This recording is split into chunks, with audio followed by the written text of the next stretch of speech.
Treefort Music Fest is back for 5 epic days, 400 artists, and one unforgettable adventure in downtown Boise. From March 26th through the 30th, catch Sophie Tucker, Remy Wolf, the Linda Lindas, plus experience Alefort, Dragfort, and more. Tickets start as low as $90, so buy your pass now. And remember, zipline passes get you to the front of the line all weekend. Get your tickets now at treefortmusicfest.com/tickets.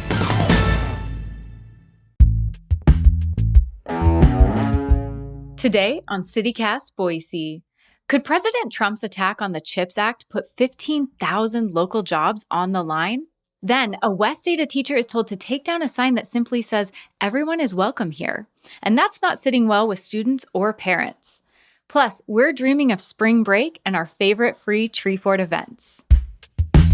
It's Friday, March 14th. I'm Lindsay Van Allen, and this is what Boise's talking about. Joining me this week is political scientist Charlie Hunt. Thanks for jumping back on CityCast, Charlie.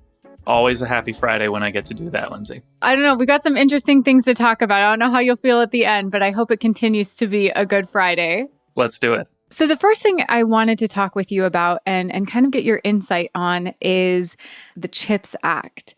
And this was a bipartisan bill that was passed under the Biden administration that actually is like near and dear to the people of Idaho because it gave so much money to Micron to make semiconductors and to conduct research and development. They're making a brand new $15 billion expansion in Southeast Boise. I mean, it's really a big deal here. But President Trump recently said he basically wants to get rid of it. So I'm really curious, with Trump saying that, is that going to become something that happens? Is the legislature going to take that up? Like, that seems like a really big deal from a statement from a president. It is. I mean, it's like everything. It's hard to tell with Trump. Like, sometimes he just says things or reacts randomly to a question from a reporter. I've never gotten the sense that the CHIPS Act is something that he is like super invested in or actually cares a lot about. I think, and this isn't just the case with him. I think a lot of politicians would just look at, a major piece of legislation passed by their predecessor who was in a different party, who they, ran against for president a couple of times, and just think like, well, yeah, that must be a bad piece of legislation. And so, it's hard to tell how serious he is about this. He has not shown much interest in legislating, that is sort of specifically working with Congress on anything like a repeal effort for the CHIPS Act. But to me, like if the last couple months are any indication, he would be much more likely, if he were serious about this, to just try to basically do what he's been doing, which is like claw back the funding like he's done with other parts of the federal budget.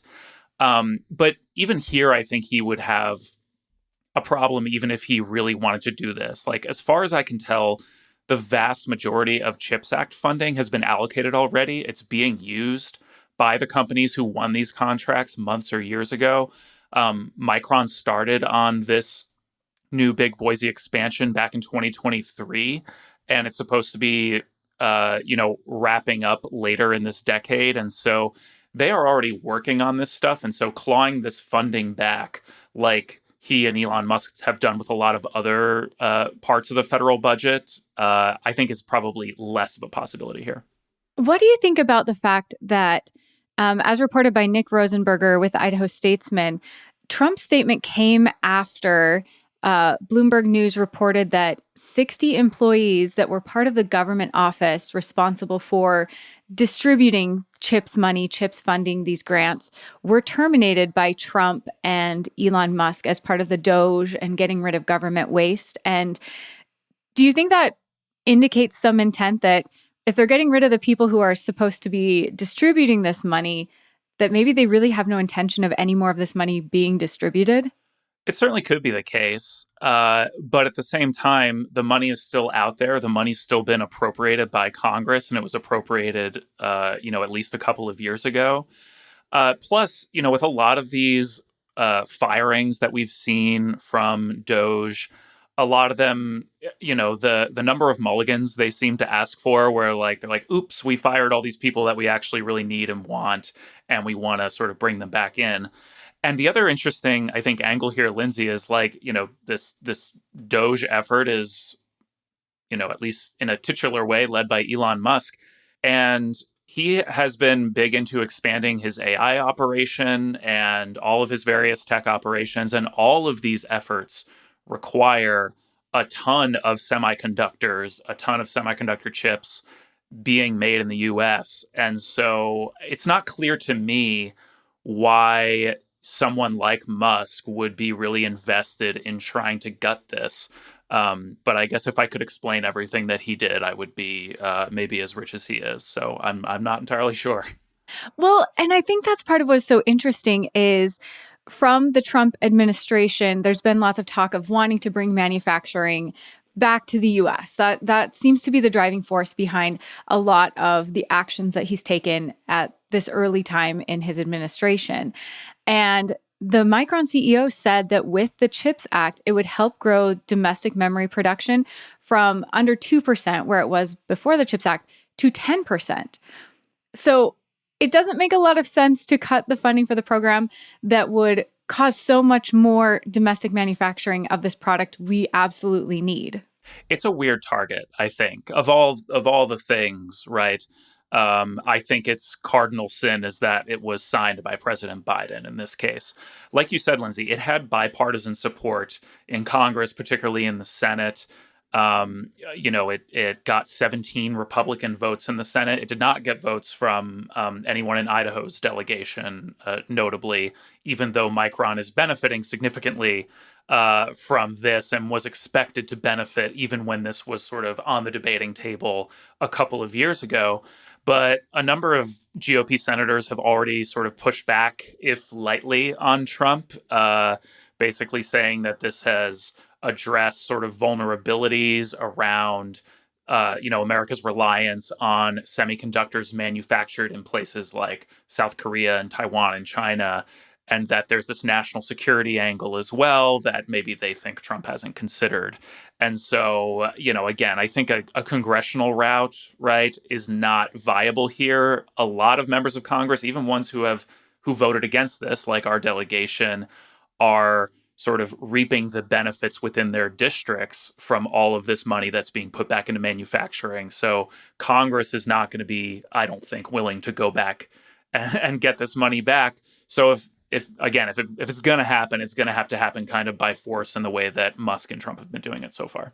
Okay, and I'm also really curious. Trump said that he didn't want to use subsidies to increase domestic manufacturing. He wanted to use tariffs. Like, how would that work? I know what a tariff is. I know how that works. But as opposed to the CHIPS Act, how would tariffs help with that, with this specific type of manufacturing? Well, I'll preface by saying I'm not an economist, so this is not like an expert opinion coming in hot here. But basically, the idea would be that instead of attacking things on the sort of demand side, you attack it on the supply side, right? That instead of the US government putting more of its own money into the industries that you want to prop up within the US, you would instead limit the capacity of foreign governments' industries in that area, companies in that area, in order to give an advantage to these American companies. That at least is the idea behind these tariffs. The problem is that with a lot of these tariffs that he's been proposing and implementing and then not implementing, there's been so much uncertainty. He's sort of gone forward and then backed off and then gone forward and then backed off in reaction to what's happening in Canada or in Mexico or in China. And it's not that tariffs can never be useful, but part of this is that you have such sort of an insecure economic environment because of how aggressively he's like going forward and then calling it off. And this is part of the reason why the stock market has been in such rough shape the past couple of weeks. There's like this kind of like Jim and Pam, Ross and Rachel, like will they, won't they on the tariffs. And so it's creating, a lot of major issues there. And so that makes it difficult for that kind of strategy to be like the full bore strategy he pursues going forward. It's okay to want to do tariffs instead of subsidies, maybe. Again, I'm not an economist, but if you're going to do it, do it. But it doesn't seem like he's necessarily willing to.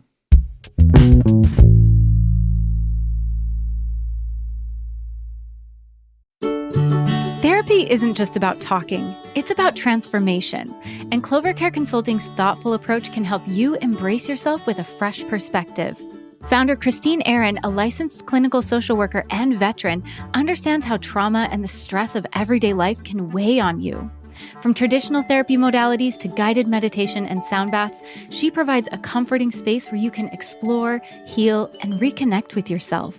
Christine understands that healing isn't just about facing your struggles, it's about feeling supported through them. So Clover Care Consulting will also work to connect clients with community resources and support systems that empower you as you work through broader life challenges. Whether you're looking for a peaceful in-person session in the Treasure Valley or the convenience and flexibility of a telehealth visit, Clover Care Consulting is focused on your well-being.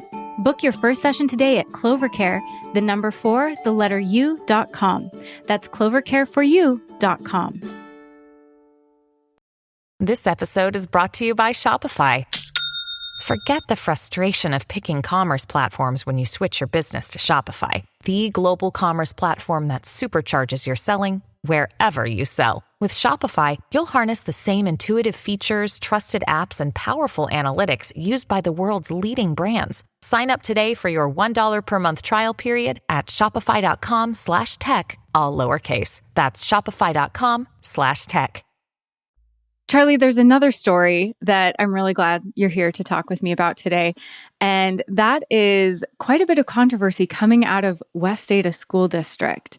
And a teacher, Sarah Inama, who teaches sixth graders at Lewis and Clark Middle School, she teaches world civilization, was told by administrators that she needed to take down two signs from her classroom. One was a sign that said, everyone in this room is welcome, important, accepted, respected, encouraged, valued, and equal. And then another sign that had a whole bunch of hands, just kind of like up, like you're going to give a high five or wave or something. And it was a whole bunch of different hands, different, races or ethnicities or skin tones, with little hearts on each palm. And the sign said, everyone is welcome here. And she was told by the school district she needed to remove those signs because they violate school district policy.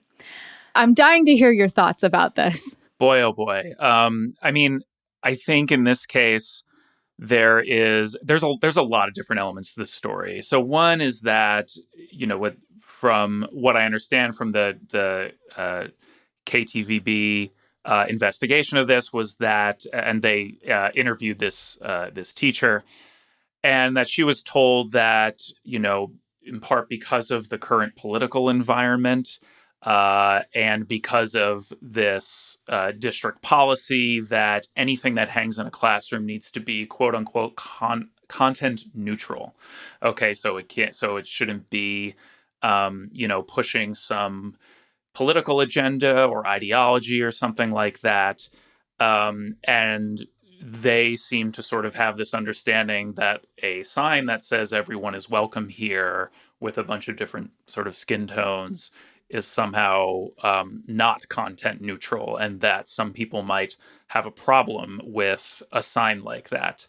To me, this is really kind of ridiculous. And, thinking about this in isolation, like these administrators, I can't get in their heads, but I think probably they would not say, well, no, we think that not everyone is welcome here, and therefore this is a political statement. Like, I don't know that for them, this is some stand on a principle that they're making.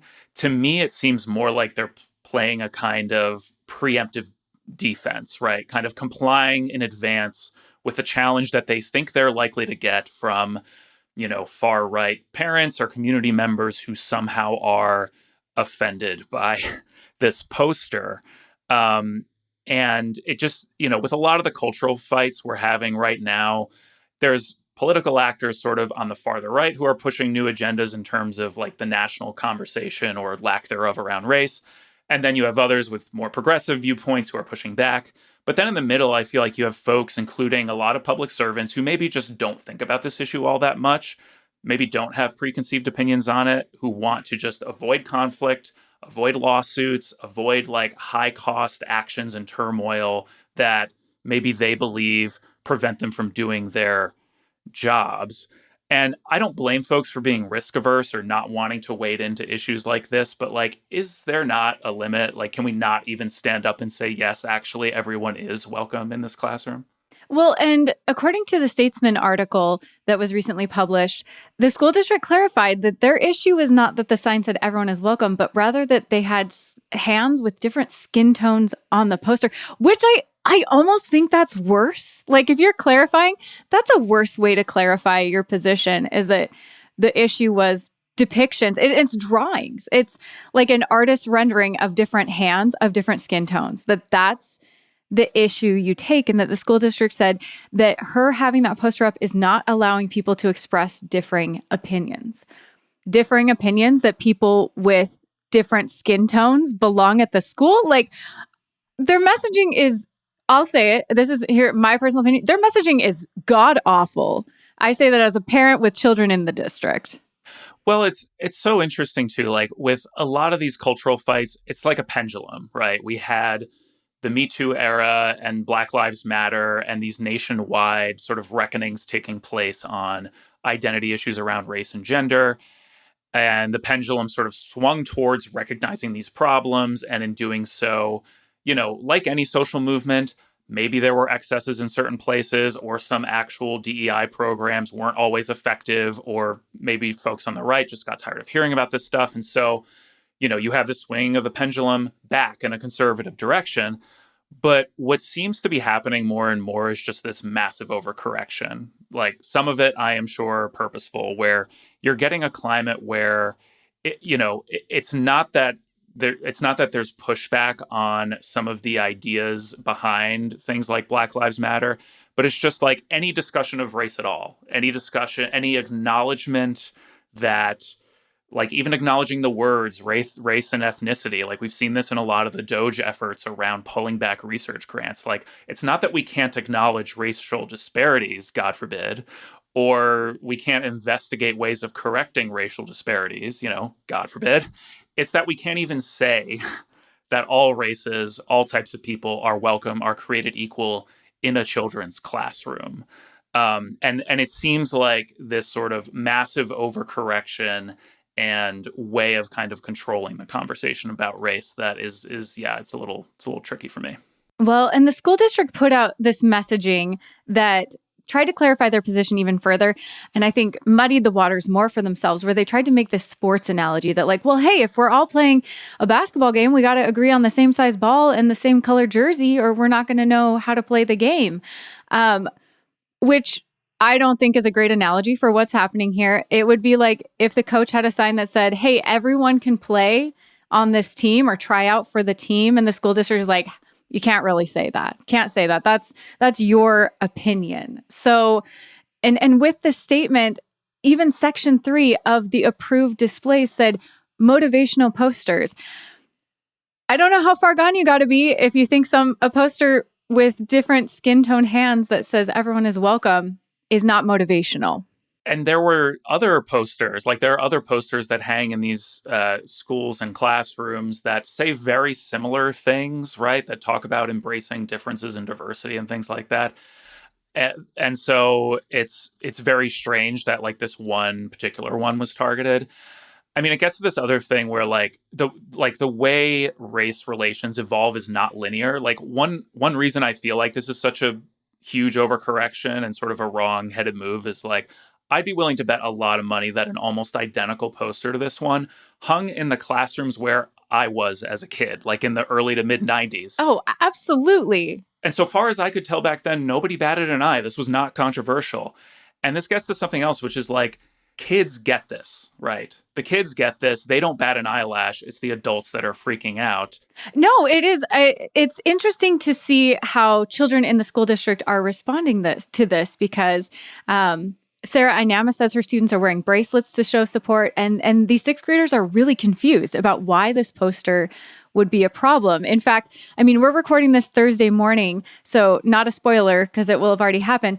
But Renaissance High School is planning a walkout in support of Sarah Inama and what's going on. And their school is attached to the district offices. So that's part of why they're planning it, is they are going to walk in front of the district offices and voice how upset they are about what the district is doing. So I think if the kids can see this is kind of silly, I think the district is taking a stand that's just going to blow up in their faces. You've maxed out your 401k, you're contributing to an IRA, and making some other investments. You're ahead of the game and doing well. But where do you go from here? The same old story can only get you so far. If you want a new take from a new type of financial professional, we invite you to get a fresh perspective beside an agent with the backing of New York Life. Insurance, investments, retirement, and more. Visit nyl.com to learn more. Investments are offered through registered representatives of NYLife Securities, LLC. Member FINRA SIPC, a New York Life company. Ryan Reynolds here from Mint Mobile with a message for everyone paying big wireless way too much. Please, for the love of everything good in this world, stop. With Mint, you can get premium wireless for just $15 a month. Of course, if you enjoy overpaying, no judgments, but that's weird. Okay, one judgment. Anyway, give it a try at mintmobile.com/switch. Upfront payment of $45 for 3-month plan, equivalent to $15 per month required. Intro rate first 3 months only, then full price plan options available. Taxes and fees extra. See full terms at mintmobile.com. Honestly, that discussion leads really well into my pick of the week. So I hope you don't mind if I go first, Charlie. But my pick of the week is it's spring break. As soon as school is out this afternoon, it is spring break at West Ada. I believe Boise school districts as well, since they're on the same schedule now. And so the kids have all of next week off. I am so excited. I am so excited to not have to wake up at like 6:15 and make lunches and drive everybody everywhere they got to go. So I am excited for, hopefully, fingers crossed, some nice weather, some time at home, and we're planning some fun activities around the community. And I'm just excited to not have all the school stuff for a whole week. I mean, and like never has spring break, it feels like, been more necessary.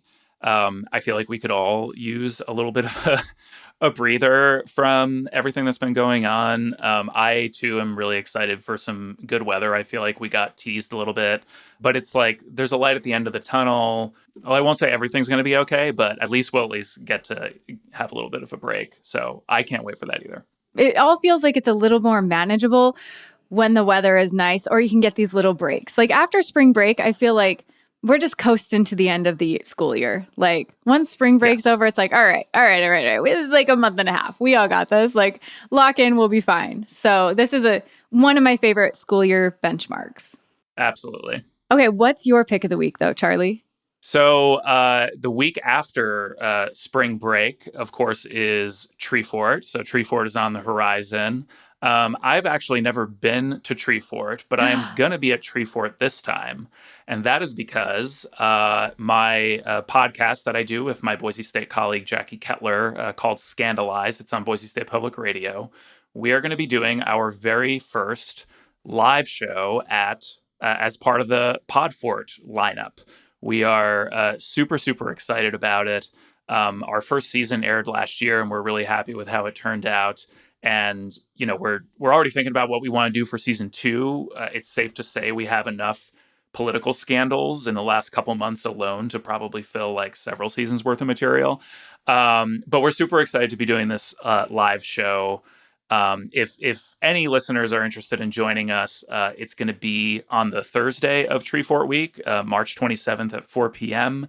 And that's going to be at the Boise Contemporary Theater, one of my very fave venues in town. That will be fantastic. I'm so excited for you. That's first live podcast. That's a big moment. Yeah, I'm excited. Tiny bit nervous, but it should be a ton of fun. It's going to be a 45-minute show, and our plan is for, rather than just sort of dive deep into one scandal, Jackie and I are each going to bring our own scandal to the table, but we're not telling the other person about it in advance. So we're going to be getting some like real-time reactions to the scandals. I'll also share here that although we probably won't have time for a Q&A at the show, Jackie and I are going to be heading straight over to Ailfort afterwards. So even if you can't make the show, we would love to grab a couple beers and spill some tea about politics. Also, you don't need a Treefort wristband to get into Podfort events. So you can come to this even if you don't have a Treefort ticket. That's the insider tip. Well, and I think a more informal Q&A sounds perfect. Yeah, I think a couple of beers are what is necessary to get through some of these ridiculous scandals. Yeah, no, Charlie, I think I want to hear what is your hot take 3 drinks in? But what do you really think about this, Charlie? Yeah, what can't I put on the air? Absolutely.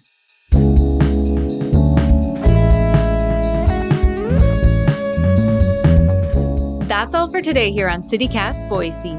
The show is produced by Evelyn Avitia, Frankie Barnhill, Francisco Kilgore, and me, Lindsay Van Allen. Blake Hunter writes our Hey Boise newsletter, and our music is by Up As The Down As The. If you enjoyed our show today, leave us a review. It helps other people find us. We'll be back on Monday with another episode of Capital Chattered. Catch you then.